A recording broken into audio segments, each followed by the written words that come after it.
뉴스야 시작하겠습니다. 류병수 기자, 첫 번째 물음표부터 보죠. 네, 첫 번째 물음표는요.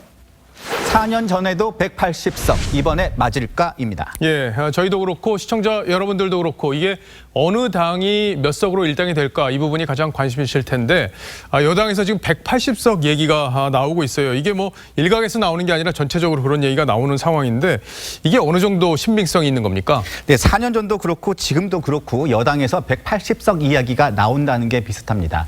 민주당은 각종 여론조사 추이와 민주연구원 조사에 근거해서 180석이 가능하다는 분석을 내놓고 있습니다.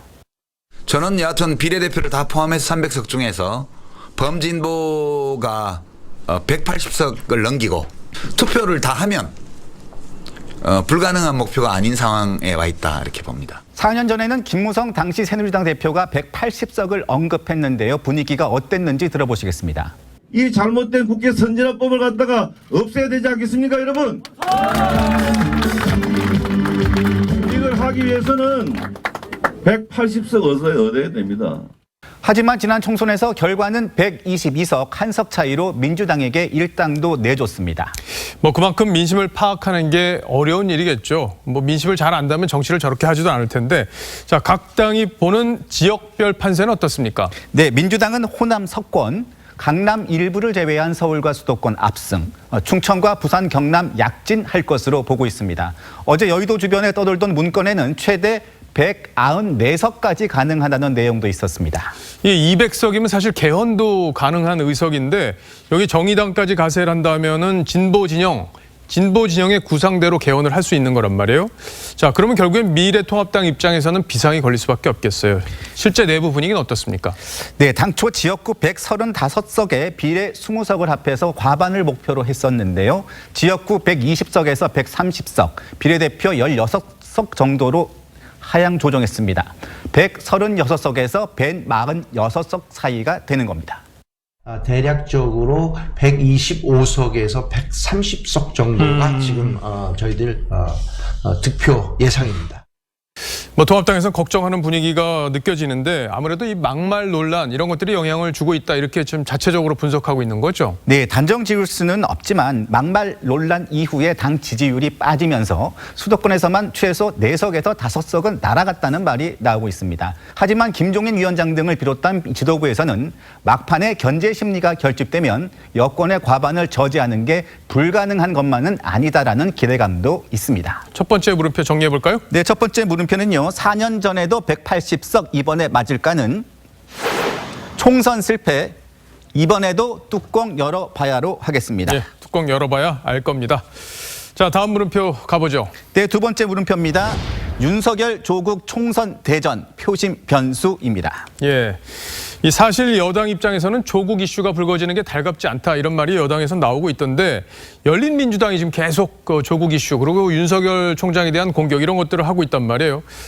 자, 민주당 지지층 중에서 이제 조국 지지층을 끄집어내서 열린민주당 표로 연결시키겠다 이런 전략 아닌가요? 네, 그런 전략이 있다고 봐야 됩니다. 조국 수호와 윤석열 응징을 세트로 묶고 있습니다.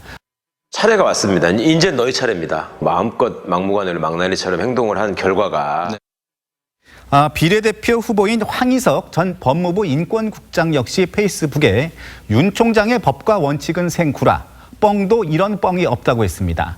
민주당도 사법개혁 등을 거론하면서 윤 총장의 거취를 압박하고 있습니다. 근데 미래통합당 입장에서는 이런 조국 대 윤석열 구도 이런 게 크게 불리하지 않다 이렇게 볼 것 같은데 실제 분위기는 어떻습니까? 예, 김종인 선대위원장이 선봉에 서 있습니다. 연일 조국과 윤석열 중에서 누구를 지킬 것인지 국민이 판단해달라고 호소하고 있습니다. 직접 들어보시겠습니다. 선거판에 우선 검찰총장을 공격을 하고 이런 건 여태까지 한 번도 보지를 못했습니다. 조국이 마스크를 쓴다고 윤석열이가 될 수가 없다 이런 얘기예요. 예, 뭐 윤석열 총장의 본적지가 충남 공주여서 이 충남에 있는 통합당 의원들 윤석열 구하기에 나섰다 이런 얘기도 있어요. 네.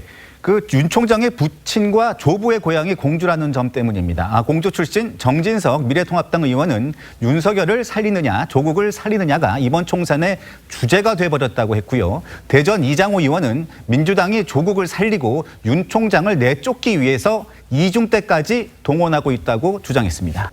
네, 어제 저희가 뉴스9에서도 단독 뉴스로 보도를 해드렸는데 여권의 이런 공세에 대해서 윤석열 총장 난 흔들리지 않는다 뭐 이런 입장을 내놨다는 거잖아요. 네, 맞습니다. 윤 총장은 몸무게가 100kg이라 흔들리지 않는다면서 사퇴서를 일축했습니다. 그러면서 검찰이 그동안 수사해오던 정치권 인사들의 연루 의혹이 제기된 사건의 실제 파악은 계속 진행 중이라고 했습니다. 총선 이후 정치권 지형 변화에 따라서 윤 총장의 수사가 어떤 영향을 받을지도 관전 포인트입니다. 예, 두 번째 물음표도 정리해 볼까요? 네, 두 번째 물음표 윤석열 조국 총선 대선 표심 변수는요. 후보 아닌 후보들의 대리전으로 하겠습니다. 예, 후보들이 아니라 후보가 아닌 분들의 대리전이다 이런 의미군요. 잘 들었습니다. 지금까지 류병수 기자였습니다.